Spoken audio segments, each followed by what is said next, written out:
ব্যবহার যে সারা বছর মানুষের সঙ্গে ছিলাম, আমার বিশ্বাস মানুষ আমাদের আশীর্বাদ করবে। সেই আশীর্বাদকে মাথায় নিয়েই আগামী দিনে এই বিধানসভা ক্ষেত্রে কি কাজ হবে না হবে সেটা আমরা ঠিক করব।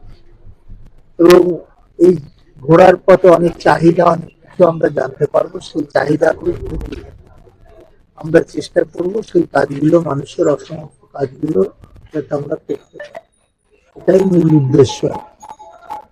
এবং সেইখানেই আমরা চেষ্টা করছি, যার জন্য এর মধ্যে দিয়ে এই নাগরিকদের কি স্বাচ্ছন্দ্য আমরা তৈরি করতে পেরেছি আর আগামী দিনে কি করব।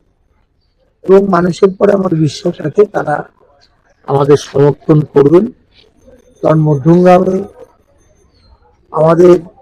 আমি 15 বছর বিধায়ক আছি, এর মধ্যে দিয়ে মধ্যমগ্রামের সামগ্রিক উন্নয়নের আমরা চেষ্টা করেছি।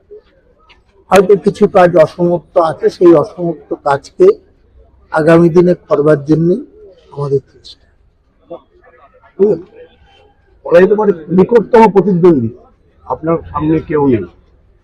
আইএসএফ যে ক্যান্ডিডেট রয়েছেন বা প্রার্থী দিয়েছেন, সেখানে দেখা যাচ্ছে বড় ব্লকের প্রার্থী এই অঞ্চলে, এদিকে বিজেপি এখনো প্রার্থী ঘোষণা করেন। আপনার পক্ষে কি এটা বেনিফিট? এই মুহূর্তে আমরা একটু এগিয়ে থাকলাম প্রচারে, আর কি এই আর বেনিফিট তো অপোজিশন না থাকলেও খেলার মাঠে ভালো লাগে না। সেই অপোজিশন দেবে, নিশ্চয়ই রাজনৈতিক দল হিসেবে তারা দেবে। এবং আমার বিশ্বাস যে যেই দাঁড়ায়, এই দল থেকেই দাঁড়ায়, জয় আমাদের অবশ্যম্ভাবী। আপনি নিকটতম প্রতিদ্বন্দ্বী কাকে মনে করছেন? বিজেপি? এই মুহূর্তে তো মাঠে না নামলে বোঝা যাচ্ছে না কে নিকটতম প্রতিদ্বন্দ্বী, নামলে বোঝা যাবে।